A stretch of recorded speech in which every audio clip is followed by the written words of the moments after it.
An impressive-looking blade, but nothing more. Would you hear my desire to take this foul blade and use it to blot out the light forever?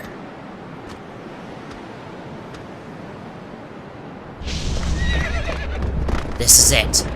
The true final battle. A one-on-one duel with Dark Lord Ganondorf. Now, there's a fairy right there if you need it. And I missed my chance right there. Like, literally, chance. If you see it show up, make your move. Come on, fairy. I need you. Come on, fairy, what the crap? Oh! Ah! I might be able to show off that ultimate heal. There it is, chance! When you see the Master Sword glow, make your move! You can do this just right, you can push him back, and make your move! But thankfully, unlike the other fights, you have more options. You don't have to wait for chance every time. But chance is gonna be your best bet here. Alright, let's try and lure him into making a move. Alright, come on! No! Oh, that hurt really bad! I have to do it! You know what? I've been holding on to this thing for a long time, so let's use it. The ultimate healing item! Link! Super Form! Yes, the golden glow. I love it so much. Unfortunately, it only lasts for a little bit or until you get hit. Which I kind of needed, but again, I wanted to show it. Yes, the chance! Now, if only that fairy actually healed me. Alright! We're doing good! Again, I really wish I could have done this before. But... Oh! Ah! Trust me, he knows what he's doing. I could even do stuff like that. And he can just kick my shield away and... Trust me, he's very proficient with that blade of his. If anything, he is definitely very hard. Heck, he even taunts you. Right. I'm trying to get a chance to go after him without having to trigger chance. I mean, it's nice and all, but I like having the option of being able to hit him. Like, you can hit him with a back slice. He even does his own spin attack, too. See? He knows how to fight. Yes! See? I got my chance to hit him. And again... Again, I love the option. Come on! Make your move! Okay, it was a little too early there. And the chance! Ooh, that was nice. There we go. Now, spin attack! And the finishing blow! Okay, I screwed up with the jump strike. Okay, I'll admit that. I honestly thought I'd do it anyway.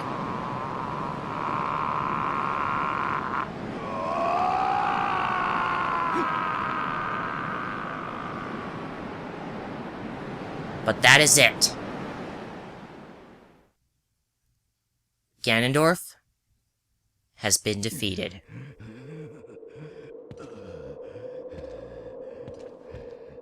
Just look at that, the Master Sword's still in that scar of his.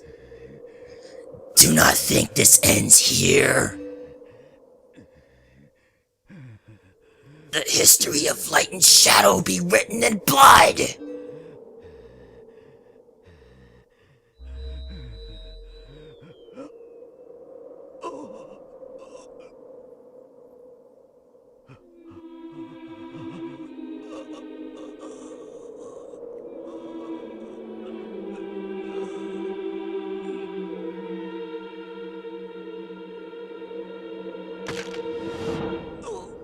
You are dead. Not a big surprise. If I remember, there's a video on explaining why Xant's spirit cracks his neck to do that. But that's it. Ganondorf has not been sealed. No. In Twilight Princess, he is outright killed. A much more fitting end than in other games. Believe me, they definitely did the ending for this really good. Really good. I don't know if I can call it the best, but really, really good.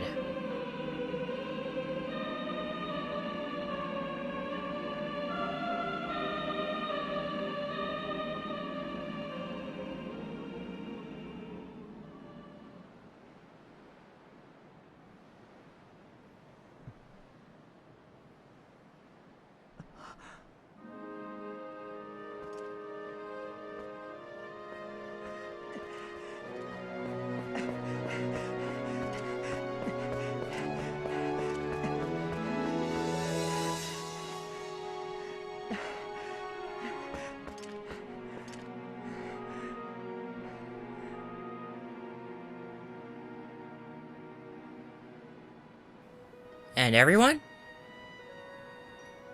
The true Midna, or how she's become to know as Twilight Midna.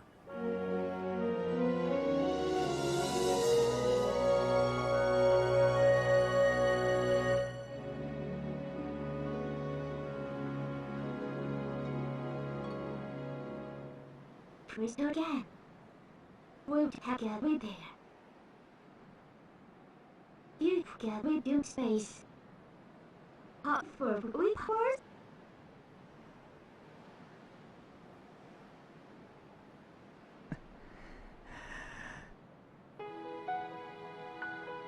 Oh, Midna. Still has her personality. But that's it. The end of The Legend of Zelda Twilight Princess HD. So, this was a very fun run. Bit longer than my other Let's Plays, definitely, but you know, that's to be expected of Zelda games. They're pretty long. Anyway, I really enjoyed it.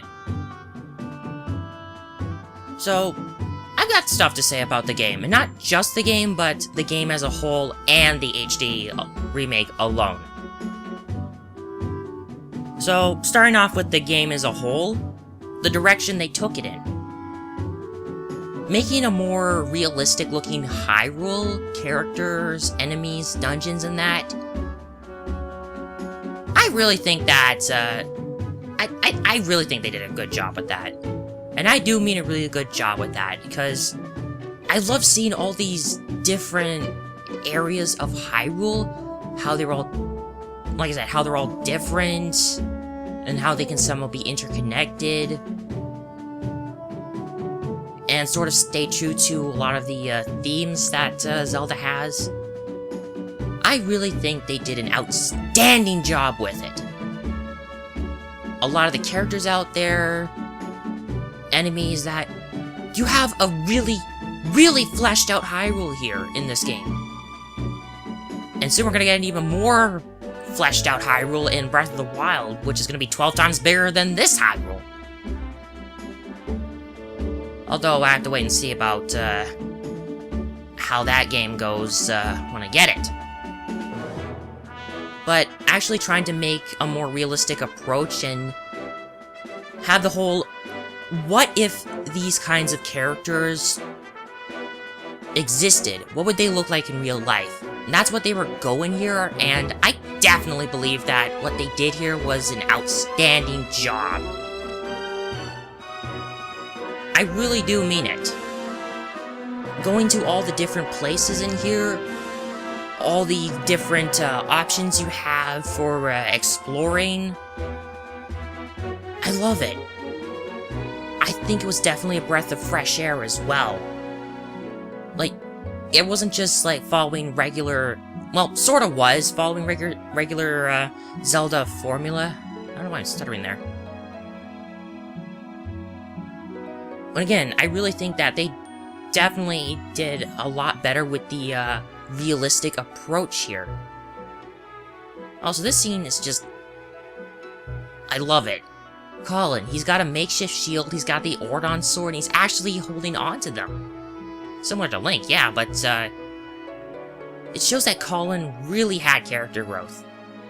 Speaking of Midna, back in Hyrule Warriors when I was using her, it's because of Hyrule Warriors that she kind of dropped down to my least second favorite partner character because of her attitude and that. How she came off. And it took this game, once again, to realize how much character growth she got. And I can't say second least favorite. I definitely can say not least favorite. No, there's one out there that I definitely don't like, and no, it's not from Skyward Sword. I'm okay with 5. You guys are wondering. But, I'll say that Midna did kind of go up a little bit. Not a lot, but a little bit. Like, I like her a little more now.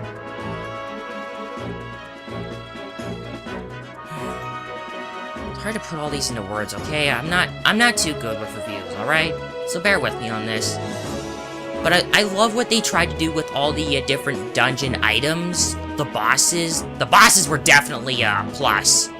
Because, you had to think of, like, it wasn't just get the dungeon item, then use it to defeat the boss. No, you had ways of figuring out how to use the dungeon items, and you even had to use more than one item as well. They got really creative with the items they had here, and I definitely think that what they did was a good thing. Especially the update to the hookshot, no, from the hookshot to the claw shot, that was a big one. I love the claw shot. So, those are some of the big ones, and even how do I put it? The villains. I definitely love that they decided to, have another villain instead of just be the usual, Link, Zelda, and Ganondorf. I mean, it sort of turned out like that in the end, but it didn't start out like that. They had a new villain. That was one of the big things I loved about this game. It wasn't just Ganondorf anymore. And that's, again, like I said, that's one of the big things I loved. I like seeing new villains show up and not just have an excuse to have a new villain. Like, in other games, they had different villains aside from Ganondorf because Ganondorf have already been taken care of. Here, no. They decided to just flat out put in a new villain, and they did a good job with it. Even though he's kind of, cuckoo. Even though he's pretty cuckoo in that, he was still, a fresh take on, villainy in Zelda. And I'm glad they did that. But, I've sort of talked about the stuff I love about the game, but now I'm gonna start talking about the, stuff I'm not too into in the game. Oh, wait, one more thing. The wolf form. It may feel a little disjointed from, Zelda standards, but I like the option. I like having the option to fight as either human or wolf form, even though it was, forced at first. Yeah, even though it was kind of forced in the beginning of the game a bit, it was still nice that you had another way to battle, and I love that. I love that. They even found ways to utilize the wolf form and kind of make it its own thing, but continue to give the variety that I love in this game. Well, okay, I kind of worded that weird. I love how it was added in and it gave more variety to the puzzle solving. It did feel kind of forced to go after certain things, like the pose souls and that. But again, I do like having the options. I really do. I guess. I can't say for sure that other games can do something like this, but again, I like having the options. Maybe they can do a little more in Breath of the Wild. I'll Maybe. Again. I don't know. Anyway, now that I've said my piece about the things I like about the game, now I gotta talk about the stuff I don't really like. And you already know about one of them. Actually, before I do, it's actually hinted here that Midna actually developed feelings for Link. Somewhat. But because she is of the Twilight, she has to go back to the Twilight Realm and make sure that nothing like this ever happens again. Which of course means a final farewell.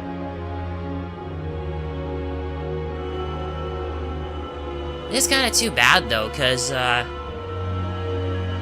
don't know. Midna had character growth, and I really think that I'm glad she got put in Hyrule Warriors, but again, that is a non-canon game. Could be in a way, but I don't know. We'd have to see about the developers trying to make something up about that. Anyway, that's it. Midna's gone. For good. Never to leave the Twilight Realm again.